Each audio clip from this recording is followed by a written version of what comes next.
Well, hello YouTube, it's me Fortmaster, and welcome back to another Choopo reaction, and this is the bizarre lore of Airbud. Oh god. I am being completely honest with this, and I'd actually forgotten about Airbud as a franchise, and okay, so thinking back, trying to remember, there were several Airbud movies, and then it went on to Airbud's Puppies, for the Air Buddies, and how many of those movies did they make? I remember them making a lot of those, and because the only one I've ever actually seen was one where they were filling in for a dog sled team or something like that. I can't remember actually. Okay, so now I'm curious, how many of the Air Bud movies did they actually make? Okay, so we have the basketball one, we have football, we have soccer, we have seventh inning, so that's baseball, and then we have volleyball. So Air Buddies, Snow Buddies, Space Buddies, Santa Buddies. Actually, I think I have seen Santa Buddies as well. Spooky Buddies, Treasure Buddies, Super Buddies. Oh god, Santa Paws. I completely forgot about Santa Paws. Oh god. And then they did those two Santa Paws movies. Oh, wow. Yeah, this is a franchise. I completely forgot how just absolutely stupidly big this was.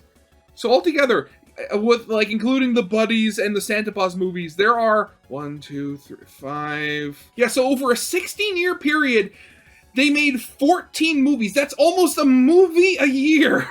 God, okay, yeah, it's all coming back to me now. I remember how bored I was back in the day seeing the new trailers for these things when they came out. Jeez.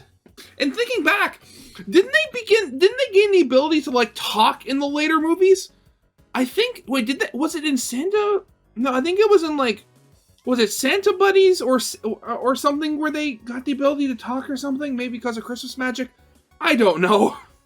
Honestly, I've seen tops 2 movies in this franchise, and I know for a fact that this is one of those franchises where lore doesn't really connect from movie to movie. So, yeah, let's get into this and see what actually happened. Because now that, the fact that Choopo's making a video on it, now I'm kind of curious. Because, the lore in some of these series that he goes over is just weird. So, yeah, I guess with all out of the way, of course, as always, original videos linked in the description if you haven't seen it for some reason. Corner video lead to my Let's Play of the day. And, yeah, with all that out of the way, let's get this thing started then, shall we? Airbud, Air Buddies, whatever you want to call it, has been around for nearly 3 decades. In that time, there's been 14 movies and 2 spin-off franchises. Today, I'm going to make sense of it and figure out how much of the continuity matters. I'm guessing that's where Space Buddies came in. I take on this titan of a beloved mid-2000s film series. Hi everybody, I'm here at a basketball court. If Airbud can do it, then so can I. Today, I'm teaching Bobo the Don't interrupt me. Today I'm teaching Bobo the Baboon how to ball. While we do that, let's talk Airbud. To put it simply, this dog and his family have done everything from save middle school sports to saving alien planets. This is not a bit. I hope you're ready. This is the most tame it gets. The Airbud saga most prominently takes place in Fernfield, Washington, in the United States on an alternate version of Earth, though there's a good number of times where this location isn't important. Otherwise, this is a supernatural town, and when that happens, the whiplash will hit at a very specific point, and it stings. It hurts.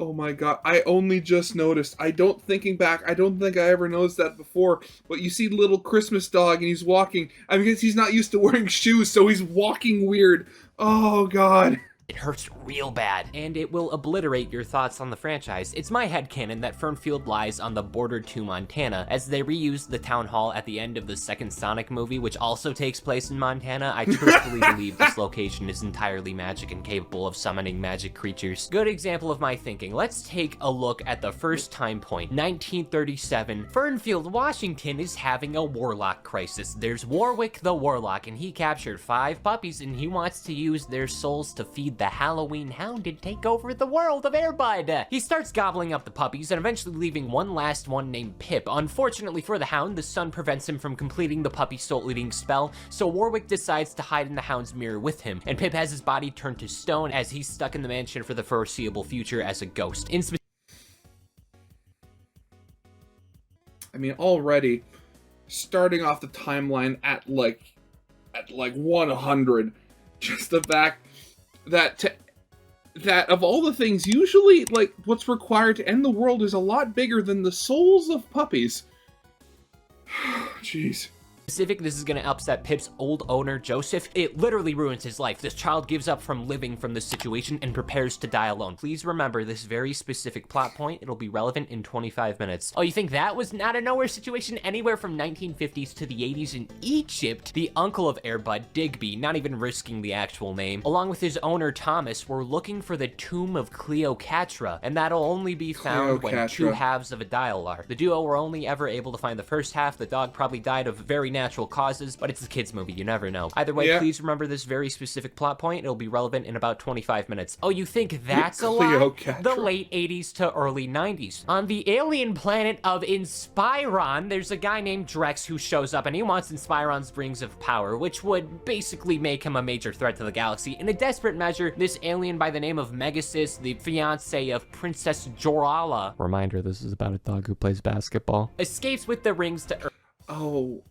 Oh, I mean, even I already know the whole basketball thing is a very, very minor footnote in the entire timeline of this franchise. Honestly, from what I know already, this entire timeline is like, it has nothing to compare to. Just the basic fact that it's just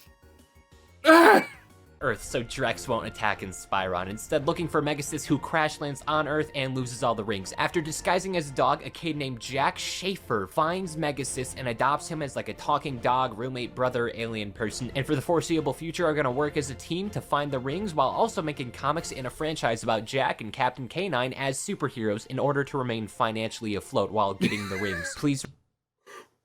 Wait, really? What? Remember this very specific plot point. It'll be relevant in 25 minutes. Moving forward, we got the first full movie in the timeline, The Search for Santa Paws. And I'm gonna say this is like the 90s, maybe earlier, maybe later. This is a prequel and there's not modernized technology, so it's a safer bet. Still no Airbud, by the way. Not only is Christmas magic very real and very commonplace, but we got like Santa's dog, Santa Paws, who's like it's a dog.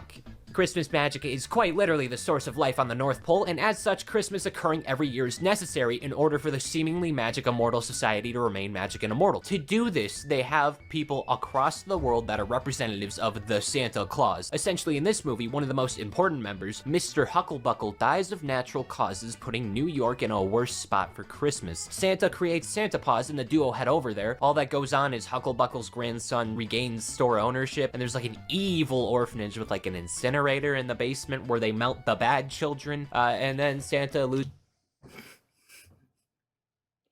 I'm sorry, melt the bad children? What? What did they classify as the bad children? His memory and gets it back, and then Santa Paws loses his magic also and turns into a toy, and he almost incinerates, but that's about it. The highlight was the puppy almost incinerating. It's not a good movie. Bad start, if we're being honest. August 1st, 1997, aka the start of the end. This is Josh Fram, the proud owner of here we go. Real name Buddy Fram. He's moving on with his mom and little sister following the death of his pilot dad. He died in a plane crash. It's probably very sad. It's so sad Josh doesn't want to talk for like the first third of the movie.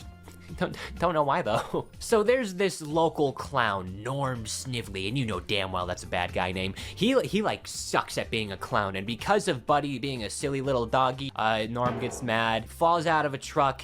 Frams almost hit him, they don't, and for a few days, Buddy is homeless. Now Josh, at the same time, signs up for basketball tryouts at his new school, and he just like sits there for 2 hours, and the coach is terrible, so he doesn't even like bother. He's like, okay. Afterwards, he finds this abandoned basketball court, cleans it up, and learns.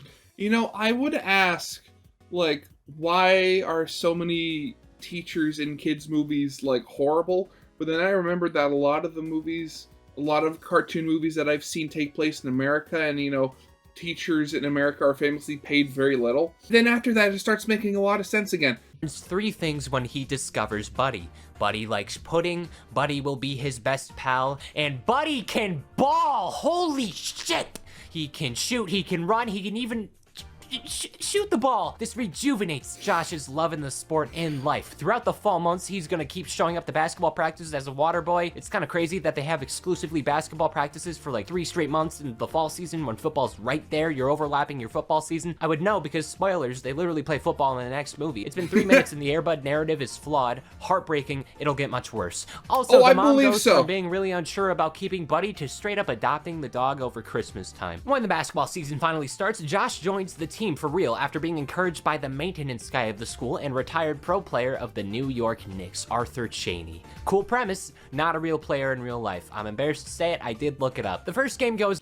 Well, I mean, he could have been just like a bench sitter, or he could have been the water boy, and he's just been lying this entire time. And a lot happens, namely that Josh befriends this other kid named Tom. To give an idea of the wacky side character we're dealing with, he like puts oranges in his socks for good luck. He does horrible, by the way. The first game is a close one, and during it, Buddy stalls the game. This is the stuff we're dealing with from this point on. A hyper-intelligent dog with teleportation abilities. It's actually very weird how he got here. He like left his house, memorized where the middle school was, and instantly became an icon. And Buddy does way better than Josh does. Like he could have made the winning shot, but he doesn't. It's really embarrassing. The only reason the town doesn't banish him is because he has a basketball playing dog. In response to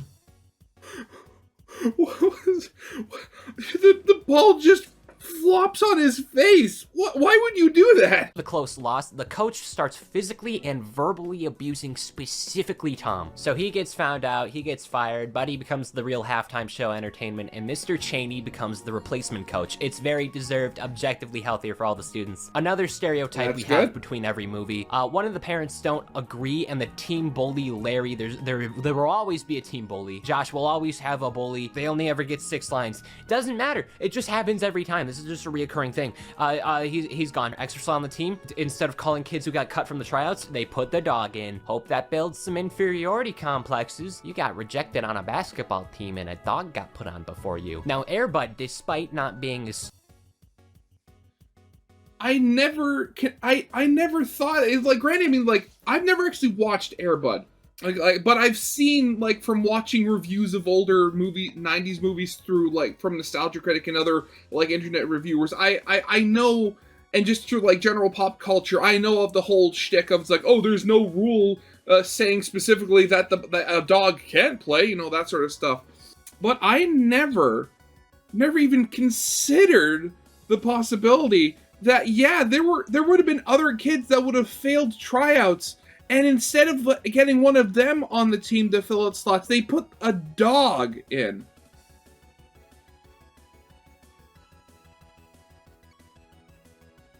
God, that's really depressing. Student is on the team. He goes against the student athlete rule, but to be fair, I would make an exception. He's a very good boy. Also, there's no rules in basketball saying a dog can't slam on the court, so I would say it's fine. It's time for the state championship. Josh's team of Timberwolves are more than ready, and after the game, they're either gonna be balling or they're gonna be balling. One problem though, Norm actually sees that Buddy's gotten stupid popular, a national sensation. Norm waddles on over to the Frem house and actually takes Buddy back despite literally nobody being happy about it. Then Josh breaks Buddy out. It's a whole wacky chase, another thing that'll happen in every movie. Norm gets his vehicle totaled in a lake while trying to chase him down. This is where the heart wrench begins, the moment where men cry. Josh releases Buddy out in the woods where he can truly be free. It's beautiful, and it only lasts for about 5 minutes because they immediately go back to the game in the state championship at the perfect time because the Timberwolves were down a player anyway. And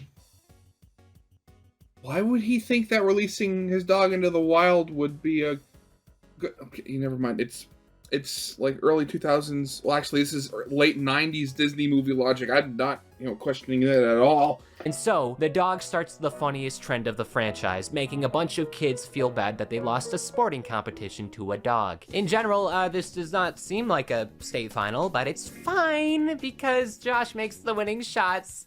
Shaboom, shabing, bomb, boom. Character development. Nothing bad will happen. Uh-oh. Justifiably, Norm is pissed about all this and wants full custody of Buddy. There is a court session, it goes crazy, but in the end, it's decided the owner's gonna be whoever Buddy's follows in like one of those TikTok rot videos where the creature of choice walks to their favorite person. Yeah, Josh wins. Norm gets arrested over this for some reason. And that's the end of the movie. Now that was a good intro. We've met the main family, got accustomed what's the baboon doing? And even seen a pattern start to develop. This movie was a good example, and from here on out, every movie is gonna follow a very similar formula down to a T. Josh. until, Air Buddies become a thing. Because after Air Bud leaves the picture and dies, I would imagine, Air Buddies kind of does their own thing. Actually, thinking about it, when did the original actor for Air Bud die? I think I remember seeing something about that a while ago, talking about, what, did he die in 2007 or something? Buddy, the Golden Retriever actor, died in 1998. Really? Okay, so they literally, I'm guessing they probably had a new dog for every movie then. Jeez, okay. What did he die of? Was it just old age, or was there an accident? Oh, geez, he was already 10, and for a bigger dog like that, yeah, that could have been just literally old age. Josh and Buddy are hanging out. They do a certain sport for a semi-personal reason. The family will see some sort of new adjustment to get accustomed to. Everybody will somehow be shocked that the dog can play a sport, even though it's been established the dog can play any sport convenient. There will be a new coach that shows up for that specific movie. The villain wants to take Buddy for one reason or another. The villains have a vehicle or something else important obliterated as punishment for their ignorance, and at least Buddy will show up partway through the final game to save it. It'll vary movie to movie, but this is the gist of each tale. Weirdly though, the quality of Air Bud coincides with how well Buddy actually plays the sport. Like the first movie, it's very average. At the same time, Buddy was just okay at basketball. He never passed, honestly, just stay on the dog. He could never shoot. It was very easy to counter. He can't even dribble. But anyway, next up, starting on August 14th, 1998, Air Bud Golden Receiver. Buddy stains the world when he ruins a basketball game, and somehow nobody stopped him on his way to the court. In most cases, the mom would lose their mind if the family did something this embarrassing, but exclusively in this movie, no. Josh's mom, her name's Jackie, she starts dating this new guy, Patrick. He likes boating, he's a veterinarian, overall a pretty nice guy, and Josh, who literally doesn't speak for the first third of the last movie because of grief over his deceased father, isn't taking it all too well. He doesn't like I'd imagine, so he decides to bring out his frustration on football and skips the basketball season despite being the best player and bringing the team to a state championship and having a cute mascot. And wouldn't you know it, Buddy can play football too. He can do everything besides eat chocolate. The teams are really similar. There's a coach, Jimmy Finelli, the father figure Josh gets advice from. This is the best character in this movie. He's just thriving out here with this magical dog. Well, I mean, at least this time the coach is at least competent, thankfully. So who's the villain of this movie going to be, and why do they want Buddy? There's another bully kid for no real reason. The dog can play sport. Then there's villains trying to steal the funny dog. Two Russians, Popov and Natalia, want to steal Buddy for their circus, and they also have a chimpanzee. It's my headcanon that this is the same one for most valuable primate, though that's not confirmed, so I'm not going to cover it. But to be... Steal... and for their circus.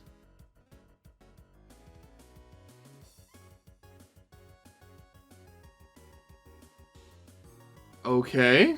Also, I didn't know of course, with Air Bud probably being so popular at the time, of course it would have spawned, copies, but a hockey-playing monkey. Oh, God. To be fair, they literally recasted Josh for this movie, and it's made by similar teams. Is it that hard to believe? Mid-football season, two major things happen. First off, the little glasses kid, no idea what he's doing here. In one scene, he like literally vanishes. He just disappears. Where did he... My copy of Air Bud 2 is haunted. Secondly, Patrick proposes, and Josh hates that, so he tries running away. The lovable coach says, stop it. He stops it, and now it's time for the championship. Stop it. Get some help. Another one. This middle school is just very good at sports, but those rotten Russian circus workers steal Buddy and wacky hijinks ensue. The funny monkey decimates the antagonist, and then Buddy helps and they make a comeback during the second half of the game. Mental game-wise, of course, I feel like having a dog on a football team in specific feels like cheating. American football is very reliant on full tackling the opposing team, and by having a dog, I feel like there's a huge mental barrier that players are gonna have. Oh my God! That kid just tackled Air Bud. Could you imagine for a second being the kid who deliberately tackled a dog and injured it so it had to sit out for the rest of the game?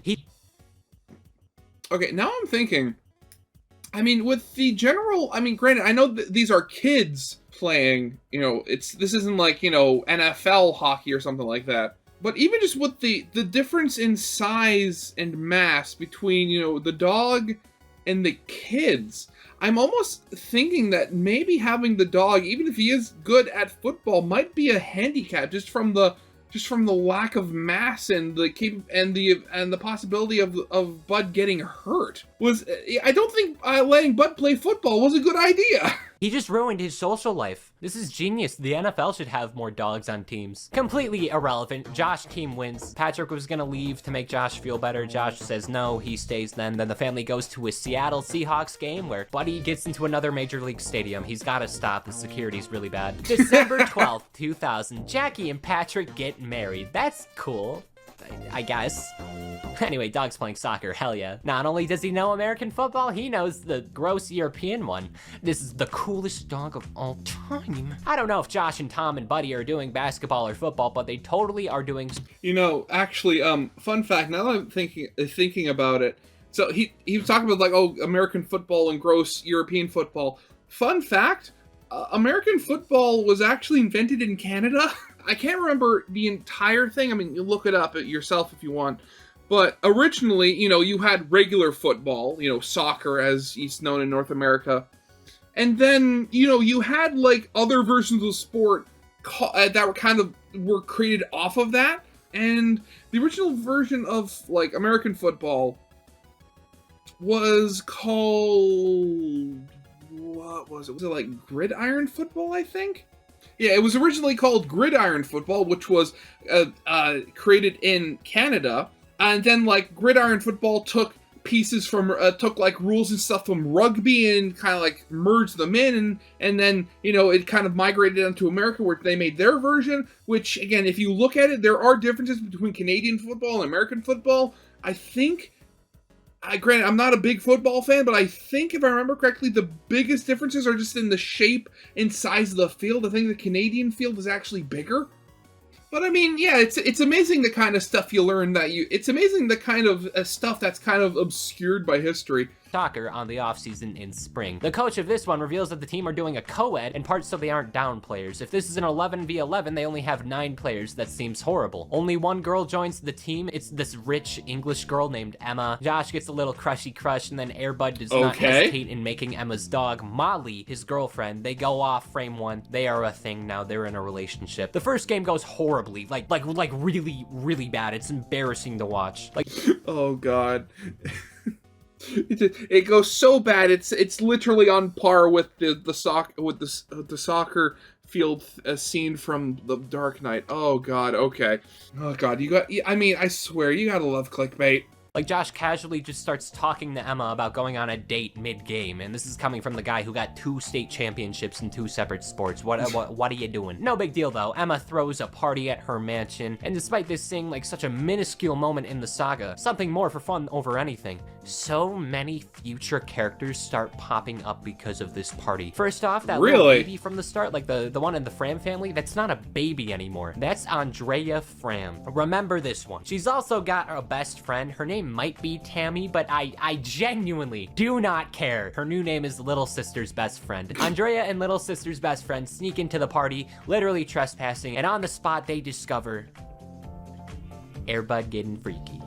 The soccer season continues, and soon enough, the soccer committee wants to make a move. Unlike the last sports, the soccer committee doesn't want another championship to go to a dog or a woman. They try to ban both players. It's really funny, though, because, like, even though they're targeting both people, they don't care about Buddy. They're targeting Emma. They're specifically trying to get Emma off the team because she is one of the better players. And justifiably, the coach refuses. The team gets removed from the league, but then they immediately change their minds because one of the kids on the second best team is sons to one of the committee members, and he straight up just goes, "Dad, do you hear yourself? This is stupid. Dog play sport. I want to play against the dog."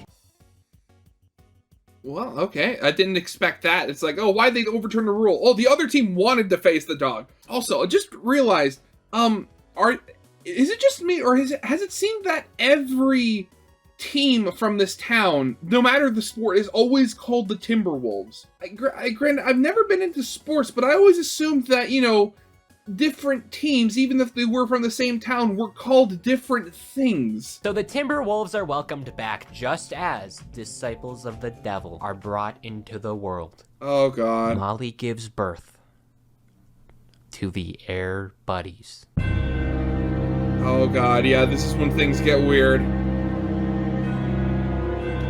Because again, the whole thing with, like, this town potentially being magic, these puppies never grow up. Wait, hold on. 1, 2, 3, 4, 1, 2, 3, 4, 5. Wait a minute. 6 buddies? But I only see 5 on the other movies. Last time I checked, 6 doesn't equal 5. I mean, you never know. One of them might have been adopted. Where did that last one go? All right, let me explain. So the villains of the day are Webster and Snurbert. To be fair, I would be an asshole too if my name was Snurbert. So Snurbert wants to steal the puppies so he can make money off of the magical, hyper-intelligent, sport-playing puppies, whereas Josh and Emma, with the consent of Buddy, give him the 6th buddy as Webster gets Snurbert arrested, and then he drives them all to the championship game, and the 6th buddy is never, ever, ever mentioned again. I'm sure you can guess what's next. The best player on the team makes it back for the second half of the game. Buddy decimates the field, and this time he actually makes the winning shot, cementing this is the best movie so far. Suddenly, the U.S. national women's soccer team shows up, and out of any of the women in the United States viable for the team, including the one that is on the team, they choose Buddy to be a backup goalie. So in the final shootout, Buddy comes in. You know, granted, I can completely understand, the thought process behind not having to specify, species when, doing this sort of stuff. Like, oh, there's no rule that a dog can't play. But you'd think that since it's the women's team, at the very least, the dog would have to be female. Like, what is this? Hops in, clutches, saves the winning game, making the national U.S. women's soccer team the world champs and making Buddy a world puppy. This is stupid. I'm moving on. June 18th. You're only just now realizing this is stupid? 2002, Airbud's 7th inning fetch. Josh and Tom are going to college, and this means Andrea's now the main character. Now, honestly, both of these children have been and always will be pretty generic Disney Channel original movie type of children, so I'll allow it. But the new best friend, I don't like this one. Instead of Tom stuffing oranges into his socks and getting physically harmed in virtually every situation through his silly antics, now we're stuck with Little Sister's best friend. And listen, I tried, I really did. I can't enjoy Little Sister's best friend. She's in the movie more than Airbud. In an airbud movie! It's not Little Sister's best friend movie. I do love the continuity error regarding the buddies. Did you really expect Airbud to have a coherent continuity? Hell no. Look at what you're doing. Look at what you're watching. Honestly, no, the buddies are so incoherent in this regard, it makes more sense to treat it like the first litter of air buddies and then pretend there's a second litter in the future. That means that there's not 5, but there is 11, and a half of them will never show up again, ever. There's a lot going on in the Airbud household. Josh has moved out, Mom is about the same, some strange man replaced Patrick. Is that what we're going with now? That there was actually multiple litters of air buddies? What? I mean, I guess that would make sense. I mean, given that, we never see the puppies grow up in the future movies, maybe it's literally a new litter of puppies every movie. Jeez. They've just made a puppy mill now. I just realized that.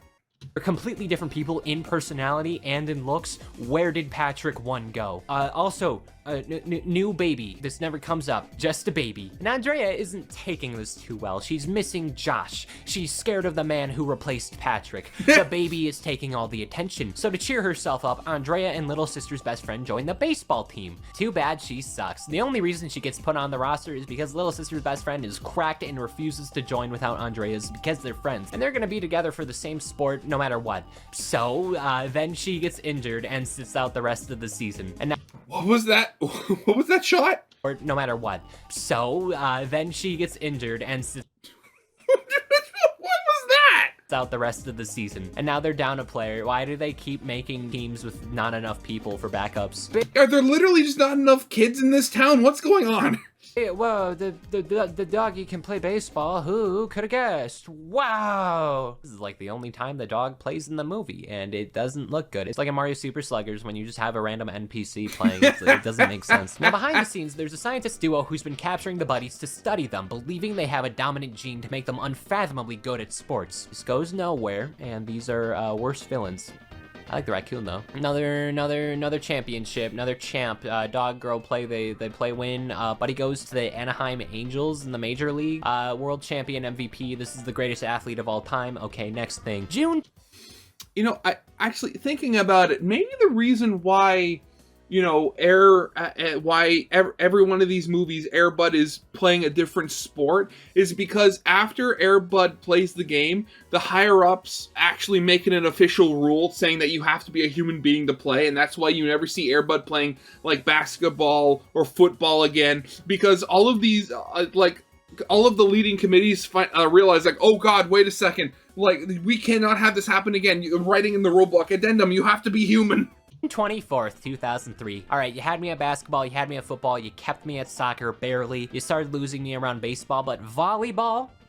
This makes sense, actually. Nah, he's literally just doing what he did in basketball, but better. Too bad they don't even say the word volleyball until the halfway mark. Airbud takes over an hour to even touch a ball. This one's just kind of weird. Like, almost nobody returns after introducing all these characters. That includes recasting almost everybody. Family is recasted, the baby is relevant, and his character traits are having a big bowl cut, ice cream, and looking like a stock photo child that would be used in a FNAF analog horror. This kid looks like he's gonna be Golden Freddy. It's summer vacation. Oh no, that's the one they shouldn't have killed. Oh no. If Airbud was canon to the FNAF universe, that could explain so much of the weirdness. Like, you already have all this weirdness involving animals. Just take the animals, make them robotic, and that's how everything weird happens. And everyone's gonna have fun and boil in the West Coast sun. But little sister's best friend is moving away. Darn! Despite having a local celebrity dog that everybody knows and loves on a worldwide scale, Andrea doesn't have a single other friend or the money to visit little sister's best friend. To make it worse, Josh has decided to stay at college for the summer to play football. Andrea then decides she's gonna spend the entire summer saving up to see her best friend in California. And the parents are also gonna go on a vacation somewhere or visit without Josh. the kid? They're out of the story. It's pointless regardless. So instead we got Grandma. She makes wacky sandwiches. That's the end of this character. Andrea decides she's gonna start dog sitting to earn money. It goes all wrong, horribly wrong for nothing. New neighbor friend starts talking about a beach volleyball league championship, free trip to California. So meanwhile, okay, so the free trip to California, that's where the volleyball comes in. Okay. Why are we in a museum with laser defenses? How is this going to involve volleyball at all? the villains want a diamond, and they capture Airbud, and they have a lot of juice boxes, and they follow the ice cream child for scarily too long. Out of context, two strange men and a big illegitimate ice cream van following around a small unattended child looks really, really bad. But it's cool, they lose when Airbud very makes bad, them real yeah. dizzy. Yep, dizzy. Whoa, I'm dizzy. Whoa. The movie ends after spending the entire summer to visit little sister's best friend for a weekend. It took 2 months. You have wasted your summer vacation. Just charge money for Buddy to do cool tricks like Norm did. It isn't that hard when you have a magic dog. Why aren't you doing what the villain did in the first movie? December 12th, 2006. The year of the dog strikes, and we are at the mercy of whatever ancient deities arose to concoct this ancient horror. Oh god, this is where the air buddies come from. Infiltrated this franchise we all know and love and infected it with its black pus of torment. Buddies. There's a significant time jump, I would say, and this is the point where I think most crackpot theories derive from. There's an obvious shift from this point on, and the buddies are a near incomprehensible collection of entities. You can already tell something's up when the second family is shown. Mom is virtually identical. Patrick's actor has been changed again, but this time back to the one in the baseball movie. So it was the guy in the football and soccer ones, then this one, then an entirely new one, then this actor a second time. Ice Cream Child has a name now. It's Noah. Doesn't hit as hard. He doesn't even do the ice cream thing in this one. I thought that was his character trait. Andrea's in college now, which implies at least a few years have passed. And yet the air buddies are still puppies. So again, the whole thing of there being another batch of puppies, it's starting to make much more sense now. Friendly reminder, in the first movie, we saw Andrea as a toddler, so Buddy is at minimum 14 years old, and he has aged incredibly well. This also implies...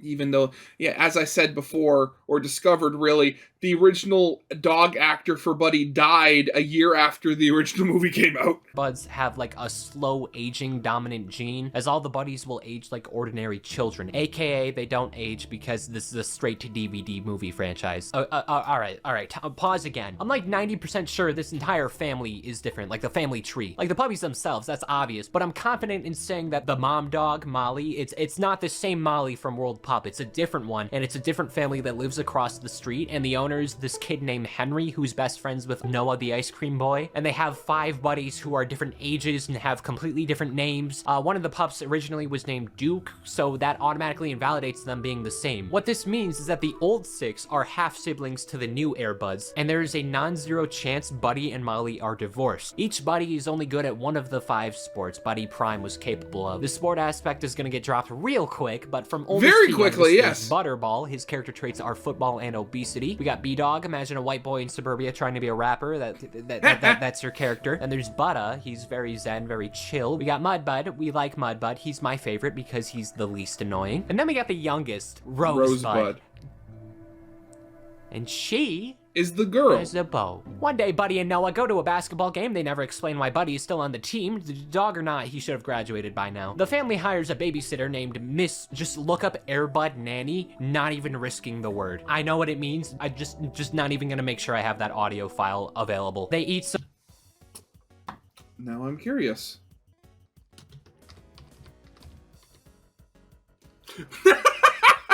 It's literally the first option before, it's even before the movie itself. Oh, okay. I see why he didn't want to see it. Some pie, and then the family deems that the dogs are going to be put up for adoption, and the entire town goes nuts over the chance of having some purebred sport-playing dogs, and all of them don't want to go to their respective homes for different reasons. Butterball specifically hates that his candidates are vegetarian. Mudbud's potential family is very meat-oriented. You get the idea, stuff like that. Yeah, now, they're all like polar opposites. He's an animal mercenary who just gets exotic animals and gives them away for a lot of money. So Cellric sends his assistant Denning and idiot nephew Grim to catch a Buddy. These are the best villains, and this is like the best movie, by the way. It's all downhill from here. They capture the Buddies. Oh, no. They then free them to get Buddy and Molly instead, so the Buddies are gonna go over and free their parents, and Cellric finds out his minions are dipshits for getting the regular dogs over the puppies. They chase the pups to a drive-in theater where they get... Well, I mean, why? I mean, just steal the original dogs and make more. I mean, you have the parents. They've proven they can make puppies. Basically publicly executed by some bikers when they find out the puppies are being chased by these scary men. Meanwhile, there's a sheriff, and with the sheriff, there's Sniffer. Just an old bloodhound sheriff dog with a faulty nose, and it gets better by the end. Air buddies end up meeting like a wolf, and then they reach Cellric's lair just as their parents escape. This entire... Okay, so it was Air Buddies where the whole talking dog thing comes in. Okay. Movie was avoidable if the buddies actually did nothing, but ultimately the sheriff catches the dog stealers. They get arrested. Butterball gets drunk off wine, and out of guilt, along with realizing how perfect life would be, decides to get adopted by the rich kid that the dogs were being stolen for to begin with. So cool. The fat dog is guaranteed a happy life of luxury, and the Livingstons save 500 grand because they never paid Cellric.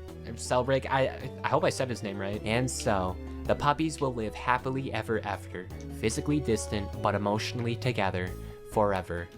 Until the next movie when they're all together again. I forgot to mention this, by the way. All the animals can talk to each other now. This is a permanent thing. I forgot that Buddy can talk now. And this is the point where Disney decided to freeze the puppies. February 5th, 2008. Uh-oh. It's no secret that Disney is in fact a thing that exists, and has, to an extent, firmly grasped a pretty hefty chunk of all things. No company should be building their own neighborhoods based off of properties. I don't respect Disney adults. I like Treasure Planet and A Bug's Life as much as the next guy, but like... this is too much. Again, honestly, the whole thing, like, Disney, being a Disney adult, like, honestly. But also, like, thinking back, like, I have no respect for Disney, like, at all.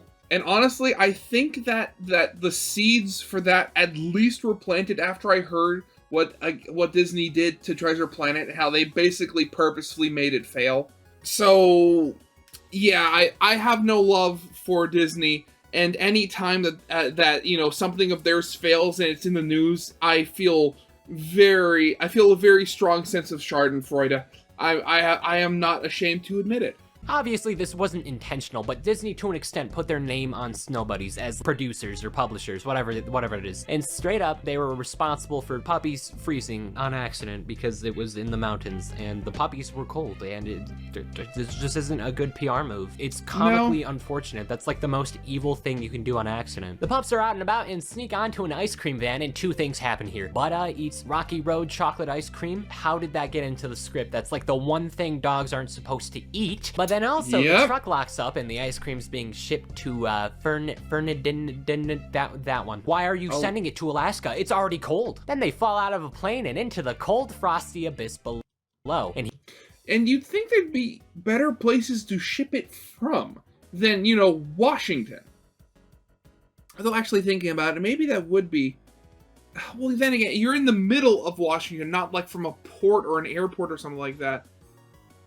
Again, it's an Air Buddies movie. Why am I trying to put logic into this? Here they stumble upon a husky. His name's Shasta, and he has an owner. His name's Adam. Now they want to enter the local dog sled race. Only problem is they got no doggies. On account of the competition the previous year when Adam's dad got into a freak accident that caused Shasta's parents to drown in the frozen lake, Disney, you are not helping your case. Adam's dad sure as hell isn't going to be racing. Doesn't help when the villain of the day is Jean George the third. He goes up to Adam's dad and says, haha, your doggies died. They froze. They drowned in the water. Haha, I'm better than you. And that's very funny. The rest of the movie's simple enough. Dogs go training. They do the race. They win the race. They go home. End of the movie update. Whole cast, all the characters from the first 5 movies, including Buddy, they're done. They never show up again. Last movie with Buddy, or Molly, or Patrick, and everybody else. From here on out, no more Airbud, the ever iconic athletic dog. Oh! What is that, like the 4th time he's shown that clip just of Bud being whopped in the face by a basketball. Oh god. It is officially at this point there is no more of the Air Bud DNA left in these movies apart from the name. Good! February 3rd, 2009. Dogs in space. Bud is sitting outside with his owner Sam, and he wants to get something from the moon real bad, like a moon rock. Next and day, this is when the aliens come in, right? I forgot about them. Enterprises on the day of a spacecraft launch, and this portion is virtually the same as the last movie. The dogs sneak on to somewhere where they don't belong, and as punishment, they are removed from the planet. And oh my god, this is so boring. How do you make a space movie boring? All of this is minuscule and nothing sauce. The humans forgot to refuel all the tanks, so they stop at like a Russian space station. They meet another dog. His name's Sputnik. He wants to leave space. The station blows up. I don't know. Mudbud is dirty or something. They go to the moon. They fly around. Butterball almost succumbs to the depths of space. Very funny visual. They go home. Wait a second. Are you telling me that the movie called Space Buddies didn't have the alien that was foreshadowed at the beginning of this video in it? No, wait a minute. That's just it. Those 5 rings from before. That's gonna be that's gonna be because of Super Buddies. Oh. Okay. God, I swear, this franchise, like,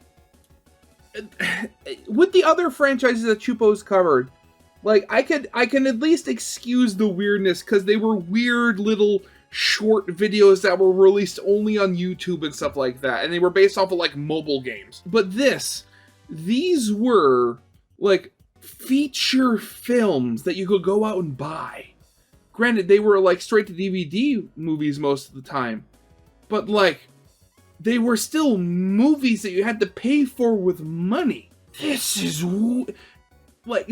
just... Again, stop trying to put logic into these things. It is a losing battle. Stop hurting your mind. Ends, bam, just saved you an hour and a half. The only things worth noting here is they forgot what gravity is a lot of the time, and that's kind of neat. The CGI is genuinely important. God. This was a highlight, by the way. And the main villain's name is Dr. Finkel. That's all. How did they make the space one of the worst ones? What happened to a dog playing basketball? There is not a single sport throughout this entire movie, unless you count breakdancing, but I don't. I'm sorry, breakdancing? 2009. Santa Buddies. Remember way back at the start when we had Santa Paws? Right. Well, the consequences of our actions have arrived. Because this isn't the next movie, because I found a pesky little plot hole. Santa Paws has at least 5 children. There's 1 in Santa Buddies and 4 in Santa Paws 2. And neither party is even mentioned in either movies, just as the original Santa Paws had 5 kiddos. The only thing that confirms which movie comes first is the fact that in Santa Paws 2, he's worried about becoming a father. That's enough for me. So around the 2000s or something. Not a big deal, just has to be after Santa Paws and before Santa Putties. Miss Paws gives birth to 4 special pupperoos and names them under the same mindset that upper middle class American Facebook moms have. There's Hope, there's Charity, there's Jingle, and there's Noble. They do nothing. Unironically, Miss Claus appears more in this movie than all of the puppies combined. I swear. What is it about these movies? They're animal movies, but you have the humans showing up more than the animals. And I mean, these are animal movies where the animals talk. And they do things. Again, stop putting logic. What am I doing? Stop putting logic in these. Here at the North Pole, all the elves and characters are facing a crisis. Again. The Christmas icicle starting to melt.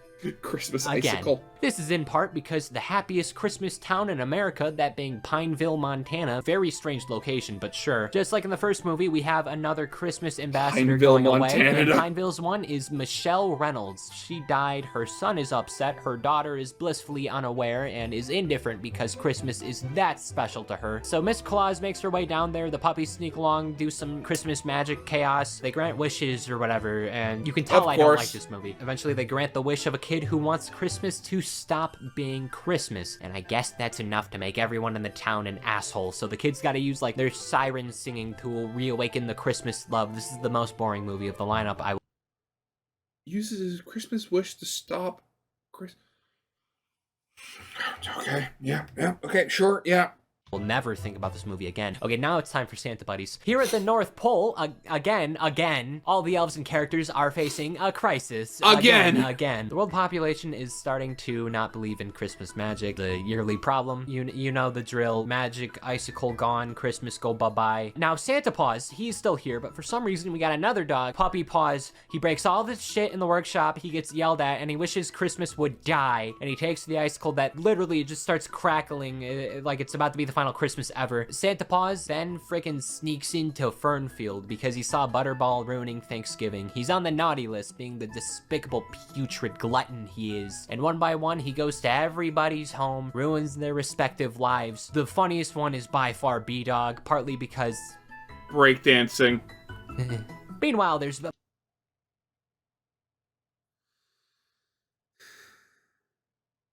breakdancing dog.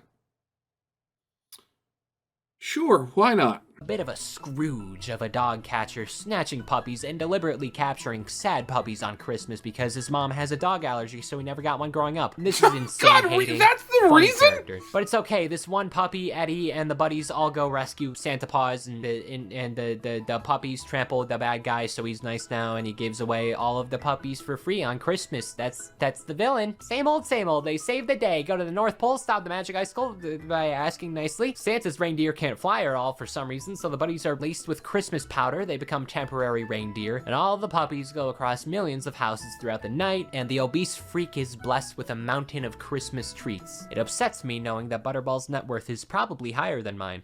Halloween 2011. Oh god, the Halloween. Spooky buddies.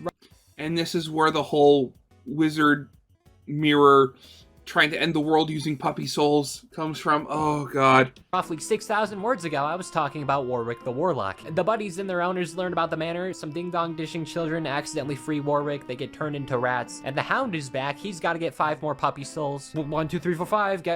I wonder who's getting targeted. Some other things happen here, including the sheriff. Sheriff Dan. Forgot to mention, Sheriff Dan is great. He gets turned into a monkey. Warwick is mind-controlling the whole town. And Pip looks like that now. All the while...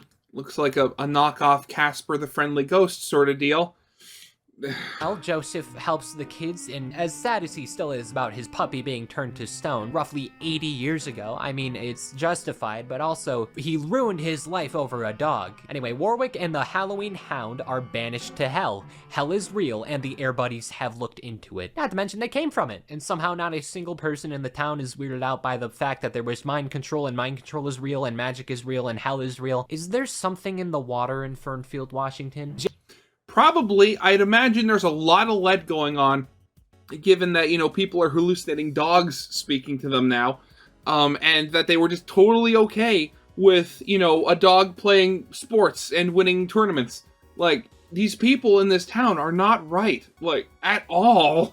January 31st, 2012, Treasure Buddies. Roughly 6,100 words ago, oh, right, I mentioned yeah. Thomas and Digby. Well, by pure chance, Thomas's dog and the owner of Digby is the grandfather of Pete, the kid who owns Mudbud and is one of Digby's nephews. There's this hairless cat archaeologist guy, Philip Wellington, managed to find the other half of the dial Thomas wasn't able to. So Thomas, Pete, Philip, all of them go back to Cleopatra's tomb, and the buddies decide to hide in a box of TNT. I wish there was more here, but really they go on a desert walk through Egypt, eventually stumbling onto Cleopatra's tomb. There's death, there's a talking immortal snake, there's B-Dog turning into a cat demon, but most of all, there's a really boring movie. The day is saved, generic villains defeated, Fernfield Museum gets a new attraction, and the monkey character sneaks in and steals it, so...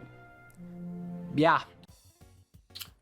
You know, Again, I shouldn't be surprised the fact, this is a movie franchise with 14 movies spread over, just almost as many years. So I shouldn't be surprised that, with something that was just shoveled out like that, the quality of the writing isn't the best. But again, I mean, I was quite happy, not remembering that this franchise was a thing. But Choopo, you had to go out of your way to remind me that this franchise was a thing, and that it is just absolute shovelware schlock. So, I place a curse upon you and your house. A pax. And tragically, my friends, the end is near. The final Airbud movie, the final voyage, the swan song of these puppies. It's time to say goodbye. August 27th. 2013, Super Buddies. So if you remember, this is where the alien comes in, yeah. The plot happened because Butterball's owner, Bartleby, wanted a sport-playing dog, and his dad got rich to make it happen. Out of nowhere! Bartleby is now living and spending his birthday at his grandpa's house, who is on a farm. And all of the kids who are there solely because they have magical puppies that are related to each other are also at the birthday farm. It's time to finally talk about Inspiron, the aliens, the rings, all of that is finally get addressed. I'm sure you forgot about that. Remember when that was at the beginning? Just in the timeline, just part of the story. It was just here for the... Once again, Fernfield, Washington happens to be the most eventful place on the planet. All 5 of the rings landed with each other in Bartleby's grandpa's barn. Each puppy takes one, each gets a superpower. Rosebud becomes a low-tier speedster. Butterball gets strength. Mudbud invisibility. B-Dog gets elasticity. It's horrifying. Why is there a stretchy puppy? The buddies then go...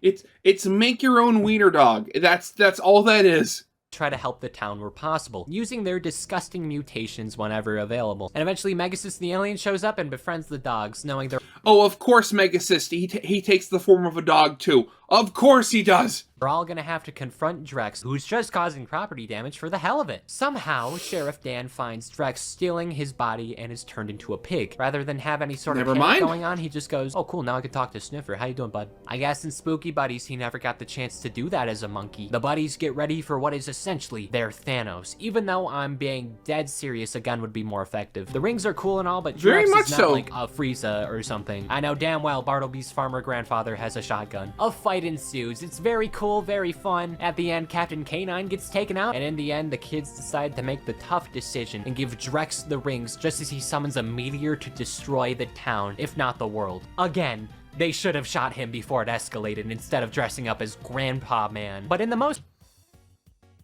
Yeah, again, that's kind of the problem with this being a Disney movie, a Disney straight-to-DVD movie, because this takes place in, like, a northwest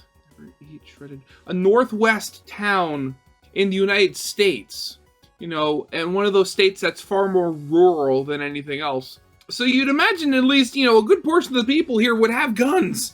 And I don't think, the aliens were ever shown having, like, personal shields or anything like that. Most convenient plot point in the planet, Bartleby's been collecting fake rings of Inspiron and dog food like it's a cereal box toy. Why would you have a collaboration with dog food? But fortunately, it goes horribly wrong. The rings are fake in plastic and they melt, and Drex dies and blows up the meteor. The real rings were kept and revived Megacyst. Jack says goodbye to them. Princess Jarala shows up and they look like Dark Crystal characters. They also adopt Drex's former assistant, Monk E, with a really big E. They really shoehorned this character. I guess they just have contact with a really, really good monkey actor. But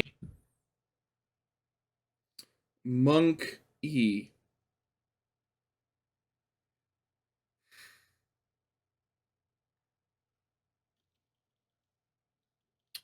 Not thinking about it.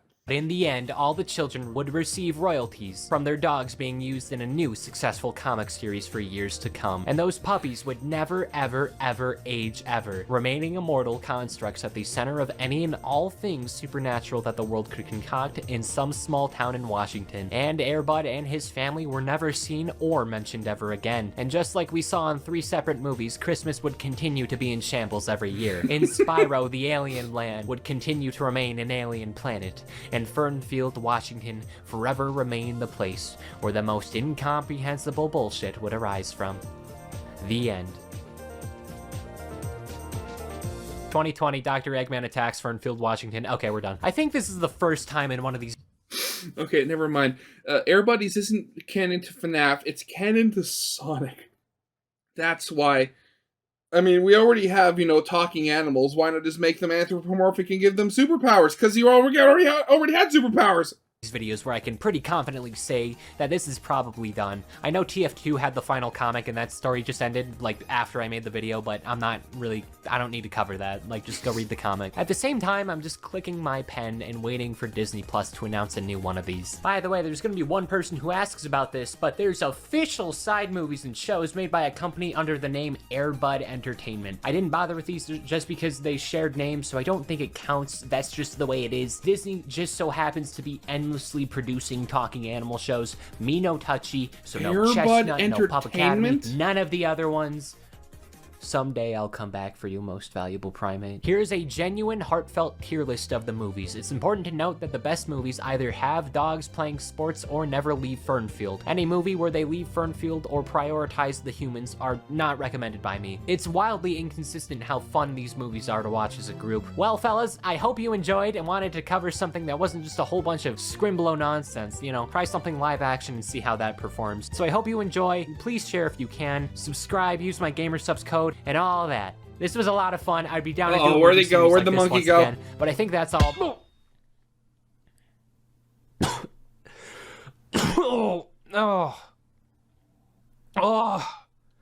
I think this is the first time I've ever seen Choopo not staring directly at the camera. It is very disturbing. Oh, that was a good pass, Bobo. Oh. I mean, what did I expect from a video called literally the bizarre lore of Airbud? Again, I once again reiterate, curse you, Choopo, for reminding me that, the Airbud franchise was a thing. I was quite happy not knowing, or forgetting that it existed, and not knowing that, Airbud Entertainment was a thing.